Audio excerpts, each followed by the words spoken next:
हा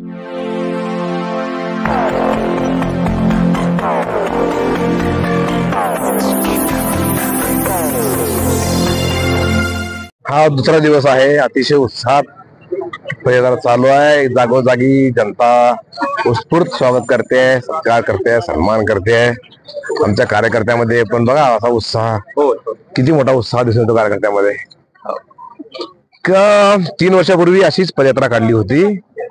त्या पदयात्रेमध्ये त्यावेळेसच्या सरकारला सद्बुद्धी येऊन पत्रकार परिषद काढली होती, पत्रकार म्हणजे प्रेस पदयात्रा काढली होती,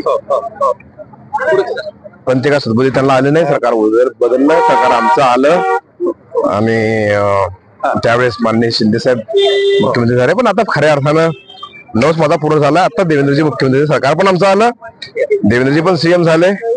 आता मग ते माझ्याला बोललो ते आता पूर्ण करतोय, सांगितलं मला बोललो होतो मी। पण राजकारणामध्ये साहेब असंही म्हणलं जातं की काल बोललेले राजकारणी लोक आज लक्षात ठेवत नाहीत। आपण देवेंद्र भाऊवरती एवढा विश्वास की आपण त्याचे नवस केला आणि हे पदयात्रा आपण काढताय, काय सांगाल? मी विसरत नसतो, मी जाणून ठेवणारा कार्यकर्ता आहे आणि शेवटी महाराष्ट्राच्या भल्यासाठी, माझ्यासाठी पण नाही। त्यावेळेस सरकार महाराष्ट्राच्या सगळ्या योजना बंद करत होतं। आम्ही 14 ते 19 ज्या ज्या योजना आम्ही आणल्या त्या सगळ्या योजना बंद करायचा घाट त्यावेळेसच्या उद्धवजी सरकारने घातला होता। म्हणजे आमच्या आणि विशेष म्हणजे मराठवाड्यासाठी जी गेम चेंजर योजना होती, मराठवाडा वॉटर ग्रीड योजना, त्याच्यात तर मी स्वतः इनिशिएटिव्ह घेऊन मी सी ऑफिसला काम करत होतो।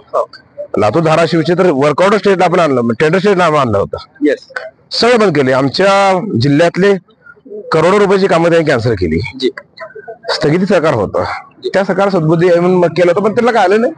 पण आता आमचं सरकार आलेलं आहे, तर 14 ते 19च्या राहिलेली कामं असतील, जे काय आता पश्चिम वाहिनीचं बहुत पाणी आहे ते मराठवाड्यामध्ये आणायचं आहे, मराठवाड्याचा कायापालट करायचा आहे, मराठवाडा वॉटर म्हणजे टँकर मुक्त करायचा आहे। अनेक विषय मराठवाड्यातल्या युवकांना रोजगार द्यायचा विषय आहे, त्यासाठी छत्रपती संभाजीनगर आणि लातूर MIDC डेव्हलप करायचे आहे।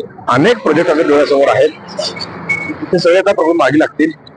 त्यामुळे देवेंद्रजींचे हात बळकट करावे, देवेंद्रजींना ताकद द्यावी मातेनं, अशी मागणी आम्ही या निमित्तानं करणार आहे। ठीक आहे, आपली पूर्ण इच्छा आता देवीने केलेलीच आहे पूर्ण। आता आपण दुसरं काय साकडं घालणार आहात का देवीकडे? काय सगळं आता, काय सगळं आता ही नवस्फूर्ती यात्रा आहे, साखरेची यात्रा नाहीये। नवस केलेला पूर्ण त्याची यात्रा आहे। आपली अशाच इच्छा आपल्या